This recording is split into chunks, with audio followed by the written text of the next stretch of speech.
आइए अब चलते हैं क्वेश्चन नंबर 10 की तरफ। तो क्वेश्चन नंबर 10 जो दिया हुआ है, तो क्वेश्चन नंबर 10 क्या है कि किसी एपी का 17वां पद उसके 10वें पद से 7 अधिक है।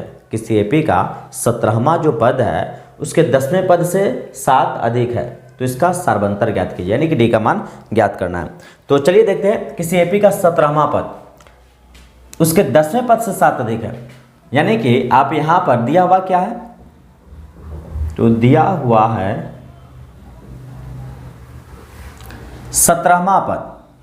तो आप कहेंगे 17वां पद क्या होगा, तो टी 17वां पद जो है उसके 10वें पद से 7 अधिक है। 17वां पद और यह है 10वां पद। ये 17वां पद ये 10वें पद से कितना ज़्यादा है, 7 ज़्यादा है। लेकिन अगर हमको बराबर करना है तो इसमें क्या कर देंगे, 7 को जोड़ देंगे। तो हमें सर्वांतर ज्ञात करना। जस्ट एग्जाम्पल समझाते हैं कि यहाँ पर अगर डाउट हो, क्लियर ना हो, तो यहाँ पर ध्यान दीजिएगा कि मान लेते ये 10 है और ये 17 है, या ये 17 और ये 10 है। ये 17 जो है ये 10 से कितना ज़्यादा है, 7 ज़्यादा है। 17 10 से कितना ज़्यादा, 7 ज़्यादा है। लेकिन अगर हमको दोनों को बराबर करना है तो इसमें या तो 7 जोड़ सकते हैं या 17 में से 7 घटा करके क्या हो जाएगा, बराबर कर देंगे। तो वही बात है कि 17वां पद 10वें पद से कितना ज़्यादा है, 7 ज़्यादा है। या तो 7 इसमें से घटा देंगे या 7 इसमें जोड़ देंगे, यानी कि दिया हुआ यही है। प्रश्न में लिख सकते हैं, प्रश्नानुसार ये है। तो चलिए देखते हैं। अब जानते हैं कि T17, तो फॉर्मूला तो आप जानते ही हैं कि फॉर्मूला हो जाएगा इसका a+n-1 इंटू डी। इसका फॉर्मूला क्या हो जाएगा, तो कहेंगे a+n-1 इंटू डी। अब प्लस में कितना, 7। यहाँ पर एक ही एपी है, तो एपी सिंपल सा बात है कि समांतर श्रेणी सेम है, तो उसमें एपी का मान, ए का मान दोनों में समान होगा। यानी कि इससे पहले लिख सकते हैं, माना कि एपी में एपी का प्रथम पद ए, प्रथम पद बराबर ए एवं सर्वांतर बराबर डी। अब प्रथम पद ए और डी क्यों माने हैं, क्योंकि एपी जो है समांतर श्रेणी जो है उसका एक ही समांतर श्रेणी का ये सवाल दिया, एक ही समांतर श्रेणी। अब एक ही समांतर श्रेणी है तो प्रथम पद सेम ही होगा और डी का मान भी तो सेम ही है, सर्वांतर भी समान होगा।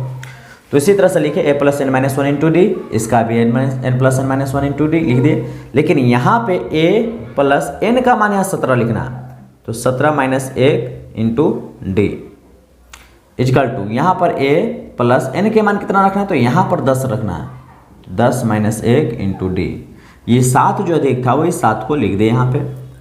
a+17 में से 1 घटाएंगे तो कहेंगे 16d हो जाएगा, और इधर a+10 में से घटाएंगे तो 9d हो जाएगा, प्लस में 7। एक काम करते हैं, इन दोनों संख्या को इस तरफ लाएंगे तो a+16d इस तरफ तो है ही, लेकिन a इस तरफ आएगा प्लस में, इधर आएगा तो माइनस, और 9d प्लस में इस तरफ आएगा तो माइनस में 9d इजकल टू कितना हो जाएगा, 7। अब देखेंगे ये a प्लस में a माइनस में दोनों सेम है तो घट कर क्या हो जाएगा, 0। और 16d में से 9d घटाएंगे तो कहेंगे कितना होगा, 7d इजकल टू 7। तो d इजकल टू हो जाएगा 7/7, कैंसिल करेंगे तो एक बार में कटेगा, यानी कि d का मान आएगा 1। तो इस तरह से आंसर जो होगा d का मान 1 होगा। सर्वांतर पूछ रहा था तो कितना हो जाएगा, 1 लिख सकते हैं। अतः सर्वांतर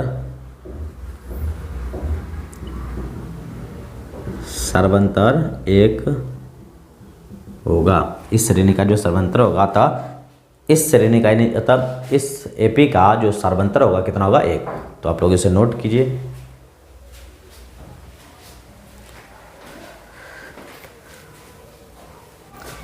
तो आइए अब क्वेश्चन नंबर 12 देखते हैं। क्वेश्चन नंबर 12 क्या दिया हुआ कि दो समांतर श्रेणी का सर्वांतर समान है। दो समांतर श्रेणी का सर्वांतर समान है, मतलब दो श्रेणी है और दोनों श्रेणी का सर्वांतर यानी कि डी का मान दोनों में समान है।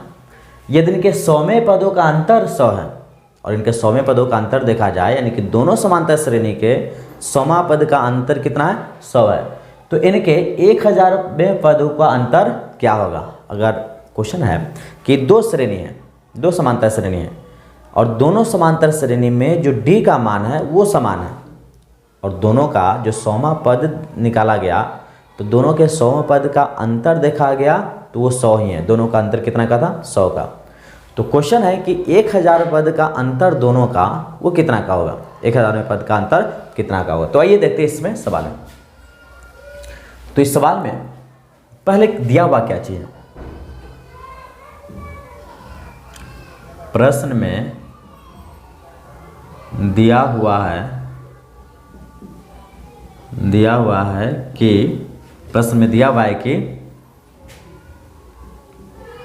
सर्वांतर समान है। सर्वांतर दोनों का समान है। तो जब सर्वांतर दोनों का समान है तो दोनों में हम d का मान दिया हुआ है तो है नहीं, तो दोनों में d का मान हम d रखेंगे, लेकिन a का मान नहीं दिया, प्रथम पद नहीं दिया हुआ है। तो क्या करेंगे कि माना कि प्रथम श्रेणी का प्रथम पद, माना कि प्रथम श्रेणी का प्रथम पद इक्वल टू ए। प्रथम श्रेणी का प्रथम पद क्या मान लिए? ए, यानी कि 2 श्रेणी है तो प्रथम श्रेणी का जो दिया हुआ ए का मान नहीं है, तो प्रथम श्रेणी का पहला पद क्या मान लिए? ए मान लिए। प्रथम श्रेणी का प्रथम पद ए एवं द्वितीय श्रेणी का प्रथम पद, द्वितीय श्रेणी का प्रथम पद हम कुछ भी मान लेते हैं, यानी कि मान लेते हैं भी द्वितीय श्रेणी का जो प्रथम पद, चाहे क्या करते हैं कि दोनों को अच्छे से समझने के लिए पहला श्रेणी का प्रथम पद x मान लेते हैं और दूसरा श्रेणी का प्रथम पद y मान लेते हैं, ताकि ये क्लियर हो जाए, a और b में कन्फ्यूजन ना हो जाए। तो x और y मान लेते हैं। अब क्या करते हैं, 2 समांतर श्रेणी का सर्वांतर समान है, सर्वांतर समान है, इसके 100वें पदों का अंतर 100 है। तो क्या करते हैं, 100वें पद निकालते हैं। प्रथम श्रेणी का 100वें पद, प्रथम श्रेणी का 100वां पद। तो अब जानते हैं tn का फॉर्मूला क्या होगा? a plus n minus 1 into D. n का मान कितना होगा? तो आप कहेंगे n का मान 100 है, इक्वल टू a का मान, प्रथम श्रेणी का a का मान कितना होगा? तो प्रथम श्रेणी का प्रथम पद a का मान क्या माने हुए? तो कहेंगे x। ध्यान दीजिएगा यहाँ पे, प्रथम श्रेणी का प्रथम पद क्या माने? x। तो प्रथम श्रेणी है और 100वें पद निकाल रहे हैं, तो a का मान क्या लिखेंगे? x प्लस n का मान कितना है? तो n का मान 100वें पद है, तो n का मान रखेंगे 100 माइनस 1, और d का मान तो दोनों में समान है तो वही रहेगा t 100 equal to x plus 100 में से 1 घटाएंगे तो क्या हो जाएगा? 99d। 100 में से 1 घटाएंगे तो 99d। और इस तरह से इसको समीकरण 1 मान लेते हैं। उसके बाद क्या लिखते हैं? द्वितीय श्रेणी का 100वें पद, द्वितीय श्रेणी का क्या पद? 100वें पद। तो द्वितीय श्रेणी में आप देखेंगे tn इक्वल टू क्या होगा formula? a plus n minus 1 into डी। तो tn t 100 equal to a का मान इसमें क्या है? द्वितीय श्रेणी का जो प्रथम पद कितना है? तो आप कहेंगे y है, प्लस n का मान कितना है? तो n का मान इसमें कहेंगे 100 माइनस 1 इंटू डी। तो t 100 equal to y plus 100 में से घटाएंगे तो क्या हो जाएगा? 99d। इसको मान लेते हैं समीकरण 2। अब प्रश्न में देखे हैं, प्रश्न में यानी कि लिख सकते हैं प्रश्नानुसार, क्योंकि प्रश्न में कहा है कि दोनों श्रेणी का जो 100वां पद है उसके अंतर जो है वो 100 का है। तो प्रश्नानुसार यानी कि t100 minus t100 equal to कितना का होगा? 100 का। एक t100 कौन होगा? ये, यानी कि समीकरण 1 वाला। तो क्या है? एक t100 x plus 99d minus दूसरा t100 क्या हो जाएगा? तो ये हो जाएगा y प्लस 99d, और दोनों का अंतर कितना का है? तो आप कहेंगे 100 का। इस सवाल को सॉल्व करेंगे, x प्लस 99d माइनस कोष्ट हटाएंगे तो माइनस y, और माइनस और प्लस क्या आ जाएगा? Minus 99d equal to 100। तो आप यहाँ देखेंगे प्लस 99d और ये माइनस 99d, ये दोनों कैंसिल हो जाएगा तो बचेगा कितना? x, और यहाँ बचेगा y। ये x प्लस में, y माइनस में। तो कह सकते हैं इस तरह से जो आया क्या है? x minus y is equal to 100। x, ये x और ये माइनस वाई इजकल टू कितना है? 100। इसको समीकरण 1 मान लेते हैं, इसको 3 मान लेते हैं, क्योंकि 1 और 2 तो ऑलरेडी माने हुए हैं, तो इसको मान लेते हैं 3। तो अब हम देखते हैं, तो आप यहाँ ध्यान दीजिए कि दो श्रेणी का जो अंतर जो आया कितना गया 100 का, ये दिया हुआ सवाल में। अब लिखते हैं फिर से प्रथम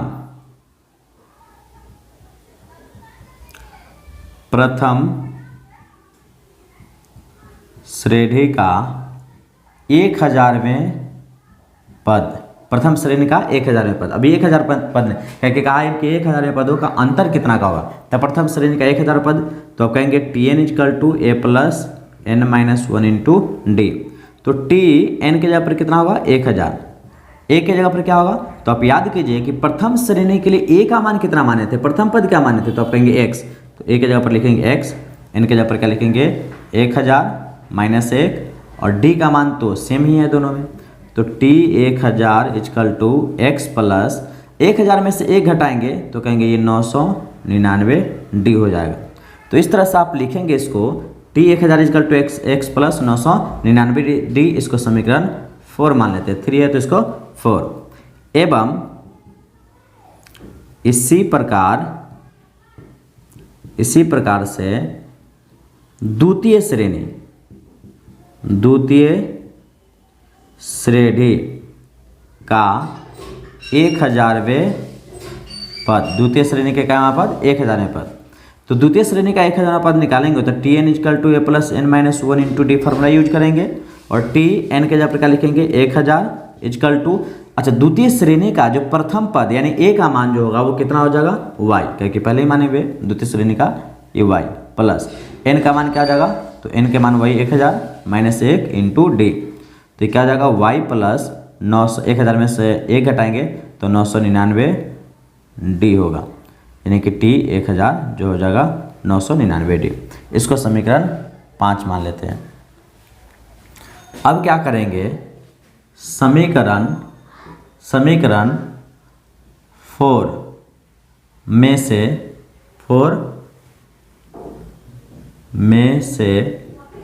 समीकरण 5 को घटाने पर, समीकरण 4 में से 5 को घटाने पे, तो समीकरण 4 कितना है, तो आप समीकरण 4 देखेंगे तो क्या है x + 99d, यानी कि कहा ना कि 1000 पदों का अंतर, तो 1000 पद दोनों का निकाल दिए। 1000 पद ये इतना है, इसमें 1000 पद इतना है। अभी दोनों का अंतर देखेंगे कि दोनों का अंतर कितना का है। तो 1000 पद पहला श्रेणी का ये है, और माइनस y + 999d, इन दोनों का अंतर कितना होगा, तो x + 999d माइनस कोष्ट हटाएंगे तो -y, और ये माइनस और प्लस का जाएगा -999d हो जाएगा। तो इसको सॉल्व करेंगे तो x + 999d, और यहाँ देखेंगे कि x + 999d ये जो है दोनों वो दोनों सेम है, ये माइनस है ये प्लस है, तो दोनों कैंसिल हो जाएगा, तो बचेगा x और यहाँ बचेगा -y = अब x - y कितना होगा, तो x - y का मान जो हमें आया था पहले कितना आया था 100, तो x - y कितने के बराबर हो जाएगा 100 के। ये कहाँ से लिखे हैं, तो आप लिख सकते हैं समीकरण कितना से 3 से, देखिए समीकरण 3 से x - y = 100 है, तो ये भी x - y बराबर कितना होगा 100। लिख सकते हैं कि अतः 1000वें पदों का अंतर 100 होगा, यानी श्रेणी का 1000वें पदों का अंतर 100 होगा। अगर आप लोगों को अच्छे से क्लियर ना हुआ हो तो आप लोग क्लास में पूछ सकते हैं, तो आप लोग नोट करें इससे।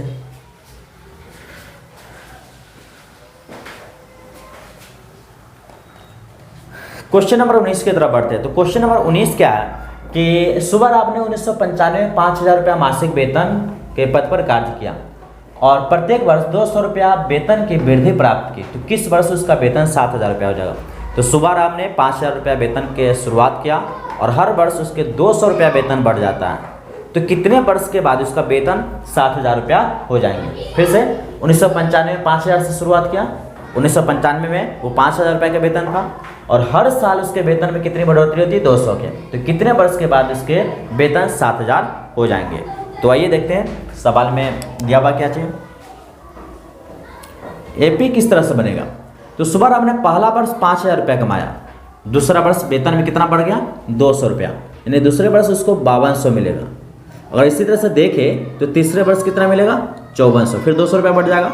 5000 में 200 बढ़ा तो 5200, और उसके अगले वर्ष फिर 200 बढ़ गया तो 5400। इसी तरह से बढ़ते हुए उसको एक दिन 7000 रुपया वेतन मिलने लगता है।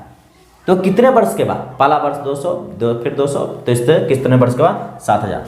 तो बड़ा सिंपल सवाल है, ए का मान कितना आ जाएगा 500, अगर फॉर्मूला पर लिखें 5000। डी का मान क्या आ जाएगा, तो 5200 में से 500 घटाएंगे, 5000 घटाएंगे तो कहेंगे 200 हो जाएगा। और यहाँ टी एन का मान जो दिया हुआ है कितना 7000। तो आइए टी एन ज्ञात करते हैं, A plus N minus 1 into D.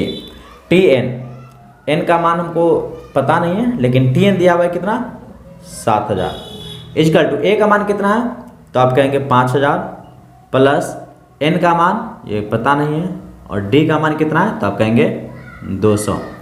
ये हो जाएगा 7000, 5000 को इस तरफ लाएंगे तो माइनस से 5000 हो जाएगा is equal to n minus 1 into और 200 का 200। 7000 में से 5000 घटाएंगे तो होगा 2000 is equal to n minus 1 into 200। ये हो जाएगा 2000, और ये 200 जो है गुना में है, इस तरफ लाएंगे तो क्या चीज हो जाएगा भागा में 200 इजकल टू एन माइनस 1। अच्छा, 00 से 00 कैंसिल हो जाएगा, और 2 से 20 कटेगा एक बार में 10 बार में। ये 00 से 00 और 2 से 20 कटेगा एक बार में 10 बार में, तो 10 इजकल टू एन माइनस 1। अच्छा, -1 इस तरफ लाएंगे तो -1 इस तरफ आएगा तो कहेंगे +1 हो जाएगा इजकल टू एन, यानी एन इजकल टू आ जाएगा 10 और 1 11। यानी कि सुबह आप जो है 11वें वर्ष के बाद वो कितना कमाना शुरू कर देगा मंथली, 7000 रुपया का मंथली हो जाएगा उसका वेतन 7000। कितने वर्ष के बाद 11वें वर्ष के बाद, यानी कि एन के मान 11 लिख सकते हैं। अतः सुबह राव 11वें वर्ष में 7000 रुपया वेतन हो जाएगा। 11वें वर्ष में उसका वेतन कितना जाएगा हो जाएगा 11वें वर्ष में उसका वेतन कितना जाएगा 7000। तो आप लोग इस सवाल को नोट कर सकते हैं, कहीं डाउट हो तो सवाल पूछें।